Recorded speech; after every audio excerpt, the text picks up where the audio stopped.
시청자 여러분 안녕하십니까? VOA 뉴스투데이 시작합니다. 세계 각국 정상들이 연설에 나서는 올해 유엔 총회 일반 토의가 막을 내렸습니다. 미국과 한국, 일본의 정상들이 북한의 거듭된 안보리 결의 위반을 규탄하고 외교 복귀를 촉구했는데 러시아와 북한의 군사협력 문제가 부각된 상황에서 상당수 국가들은 우크라이나 문제에 초점을 맞췄습니다. 뉴욕 유엔 본부에서 함지아 기자가 보도합니다. 네, 여기는 뉴욕 유엔 본부입니다. 지난 19일 시작해 26일 끝난 올해 유엔 총회 일반 토의에선 약 90개국 정상을 비롯해 각국 부통령과 총리, 외무장관, 대사 등이 전 세계가 직면한 다양한 문제를 제기하고 해법을 제시했습니다. 특히 한반도 문제와 관련한 정상들의 연설이 주목됐습니다. 조 바이든 미국 대통령은 관례에 따라 일반 토의 첫날인 19일 브라질에 이어 두 번째로 연단에 올라 안보리 결의를 지속적으로 위반하고 있는 북한을 정면으로 규탄했습니다. And we condemn the DPRK's continued violation of UN Security Council resolutions, but we are committed to diplomacy that will bring about the denuclearization of the Korean Peninsula. 일본과 한국도 북한 문제를 중요하게 다뤘습니다. 일본의 기시다 후미오 총리는 북한의 핵 문제와 납북자 문제 등의 해결을 위한 북한 김정은 국무위원장과의 만남을 다시 제기했고, 한국의 윤석열 대통령은 북한과 러시아의 군사협력을 비판하며 안보리 상임이사국의 책임을 강조했습니다. 日朝平壌宣言に基づき拉致、核、ミサイルといった諸懸案を包括的に解決し、不幸な過去を清算して日朝国交正常化の実現を目指すという方針は不変です。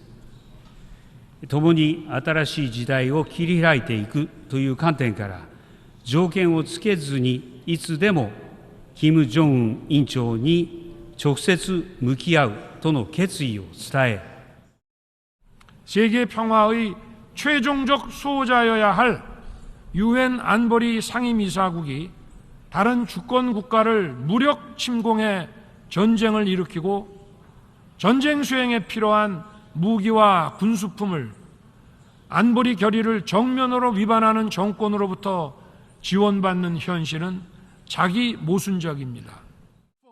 유엔 총회 연설에 참석한 상당수 국가들은 러시아의 침공으로 촉발된 우크라이나 전쟁을 안보 우려 사안으로 제기하며 러시아의 전쟁 중단을 촉구했습니다. 특히 볼로디미르 젤렌스키 우크라이나 대통령이 직접 연설에 나서 러시아 침공의 부당함과 전쟁 승리를 위한 지원을 호소해 많은 이목을 끌었습니다. 미국과 중국 사이의 관계 개선을 위한 변화도 감지됐습니다. 바이든 대통령은 지난해 언급한 타이완 해협이나 중국의 현상 변경 시도와 같은 중국이 민감해야 하는 내용은 연설문에 담지 않았습니다. 중국 대표로 참석한 한정 국가 부주석도 패권주의와 힘을 앞세운 정치, 일방주의, 그리고 냉전적 사고방식에 반대한다고 말했지만 직접적으로 미국을 언급하진 않았습니다. 북한은 김성 유엔 주재 북한 대사가 올해도 연설자로 나섰습니다. 대사급이 연설자로 나선 만큼 순서는 일반 토의 마지막 날인 26일 10번째, 끝에서는 6번째였습니다. 김 대사는 북한과 러시아의 무기 거래 가능성에 대한 한국의 비판에 간섭할 문제가 아니라며 반발했고, 한반도는 언제 핵전쟁이 터질지 모르는 일촉즉발의 위기에 처했다면서 적대 세력의 무모한 군사적 모험과 도전이 가중될수록 방위력 강화를 위한 노력도 정비례할 것이라며 예년처럼 북한의 주장을 되풀이했습니다. 조선반도 지역 정세가 오늘과 같이 위험천만한 상황에 이르게 된 데는 힘이 과신에 빠져 패권 야욕을 기어이 실현하려는 미국이 있지만 친미 굴종과 동족 대결의 환장이 되어 민족의 머리 위에 핵전쟁의 참화를 몰아오고 있는 현 대한민국 집권 세력에도 응당한 책임이 있습니다. 일반 토의가 마무리되면서 유엔 총회는 본격적으로 군사와 경제, 인권, 법률 등 다양한 분야에 대한 토론에 돌입합니다. 북한 문제는 올해도 핵과 군사 문제를 다루는 제1위원회와 인권을 담당하는 제3위원회에서 주로 다뤄질 예정입니다. 또 과거 북한은 법률을 다루는 6위원회 등에서 대북 제재의 부당함과 한반도에 주둔 중인 유엔사 해체를 주장했는데 올해도 같은 논리를 내세울 가능성이 매우 큽니다. 뉴욕 유엔 본부에서 VOA 뉴스 함지아입니다. 스위스 제네바에서 열린 제54차 유엔 인권이사회에서 미국과 한국, 일본 등은 북한의 심각한 인권 유린 실태를 강하게 규탄했습니다. 그러면서 북한 정권의 주민들의 인권을 존중하고 납북자와 억류자들을 즉각 송환할 것을 촉구했는데 북한은 오히려 미국과 한국, 일본의 인권이 문제라면서 반발했습니다. 조은정 기자가 보도합니다. 54차 유엔 인권이사회 일반 토의에서 미셸 테일러 유엔 인권이사회 주재 미국 대사는 북한을 인권 유린이 심각한 나라로 지목했습니다. 북한의 인권 상황은 끔찍하다면서 북한 정권은 주민들의 인권을 존중할 것을 촉구했습니다.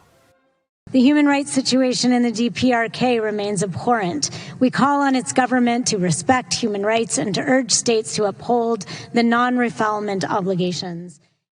윤석미 제네바 주재 한국 대표부 차석 대사는 2014년 유엔 북한인권조사위원회 COI 보고서가 북한에서 조직적이고 광범위하며 중대한 인권 침해가 자행되고 있다고 지적한 것을 상기시켰습니다.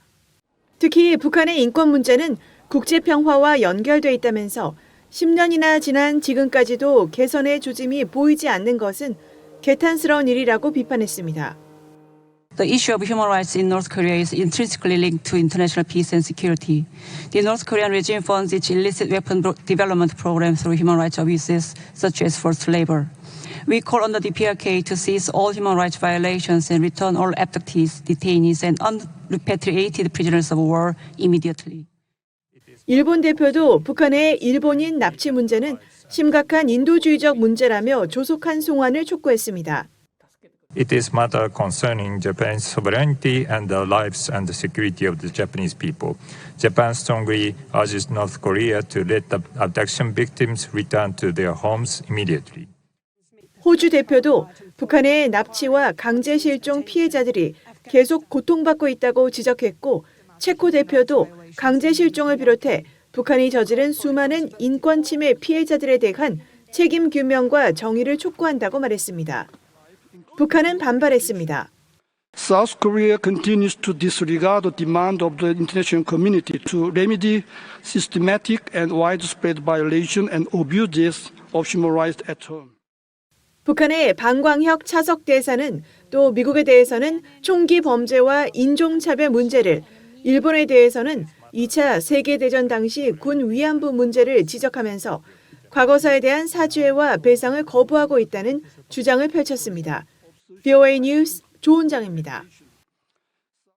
오스트리아 빈에서 열린 제67차 국제원자력기구 IAEA 정기총회에서 주요 회원국들이 북한의 지속된 핵개발에 우려를 표하고 완전한 비핵화를 촉구했습니다. 한국의 이종호 과학기술정보통신부 장관은 25일 모두 발언에서 북한은 지금도 다수의 유엔 안보리 결의를 위반하며 불법적인 활동을 이어가고 있다면서 7차 핵실험 준비도 모두 마친 상황이라고 밝혔습니다. 이어 북한의 불법적인 핵 프로그램 추구는 국제평화와 안보에 중대한 위협이자 도전이라면서 불법 도발 중단과 완전한 비핵화를 북한에 촉구했습니다.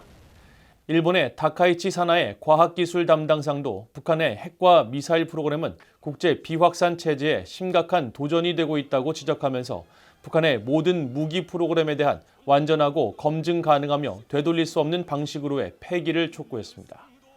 또 스위스의 브누아 레바즈 연방에너지부 국장은 탄도미사일 기술을 이용한 북한의 군사위성 궤도 진입 시도와 대륙간 탄도미사일 ICBM 발사를 규탄하고 북한은 완전한 비핵화를 위한 구체적인 조치를 취해야 한다고 밝혔습니다.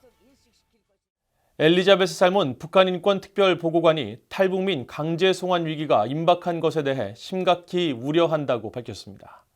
살몬 보고관은 25일 유엔 인권 전문가 6명이 최근 중국 정부에 탈북민 강제 송환 중단을 촉구하는 공동 서한을 보낸 것과 관련한 질문에 우리의 우려는 북한으로 강제 송환된 탈북민들이 고문 또는 잔인하고 비인간적이며 굴욕적인 대우와 처벌, 그 밖에 심각한 인권 침해를 당할 수 있다는 지속적이고 신뢰할 만한 보고에 근거한다면서 이같이 밝혔습니다. 또 난민이나 망명 요청자를 박해할 우려가 큰 국가에 강제로 돌려보내는 것을 금지하는 농르플르망 원칙을 강조하면서 이것은 국제관습법이며 고문이나 부당한 대우를 받을 위험에 처한 사람에게 신분에 관계없이 적용된다는 점을 분명히 했습니다. 앞서 살몬 보고관과 유엔 인권이사회 산하 자의적 구금 실무그룹의 매튜 길렛 부위원장 등 유엔 인권 전문가 6명은 북한의 국경 개방으로 탈북민들의 강제 송환이 우려된다며 중국 정부에 공동 서한을 보냈습니다. 한편 중국은 탈북민들이 북한에서 불법 경로를 이용해 경제적인 이유로 중국에 입국한 불법 이민자라는 입장을 고수하면서 강제 송환 금지 원칙의 적용 대상이 아니라고 주장하고 있습니다. 금지 약물 규정을 관리하고 검사하는 국제기구 세계 도핑 방지 기구가 항저우 아시안 게임에서 북한의 인공기 개양을 사실상 방조한 주관단체 아시아 올림픽 평의회에 대한 조사를 진행 중이라고 밝혔습니다. 세계 도핑 방지 기구 대변인실은 26일 VOA의 관련 질문에 개막식 이후 북한의 규정 위반 사실을 인지하고 주관단체인 아시아 올림픽 평의회 측에 공문을 보냈다면서 해당 서한에서 북한의 규정 미준수로 인한 또 다른 위반 방지를 위해 적절한 조치가 취해졌는지 확인해 줄 것을 아시아 올림픽 평의회 측에 요청했다고 밝혔습니다. 또 적절한 규정 준수 절차 개시를 위해 세계 도핑 방지 기구가 위반 사항을 평가하고 있음을 아시아 올림픽 평의회 측에 알렸다면서 아시아 올림픽 평의회를 포함한 관련 서명 기관이 규정을 준수하지 않을 경우 조치가 취해질 것이라고 경고했습니다. 북한은 2021년 10월 이후 선수들의 금지 약물 사용 여부를 검사하는 세계 도핑 방지 기구의 관련 규정을 준수하지 않아 주요 국제대회에서 국기 개양을 금지하는 제재 조치를 받았으며 지난 20일 항저우 아시안게임 선수촌 입촌식에서 인공기를 개양해 논란이 일었습니다. 이와 관련해 대회 주관단체인 아시아 올림픽 평의회 란다르싱 회장 대행은 지난 24일 사실상 북한의 인공기 개양을 옹호하면서 북한과 조직위가 세계 도핑 방지 기구와 인공기 사용 문제를 논의 중이라고 밝혔다고 로이터 통신이 보도했었습니다. 이상으로 VOA 뉴스투데이를 모두 마칩니다. 시청해주신 여러분 고맙습니다.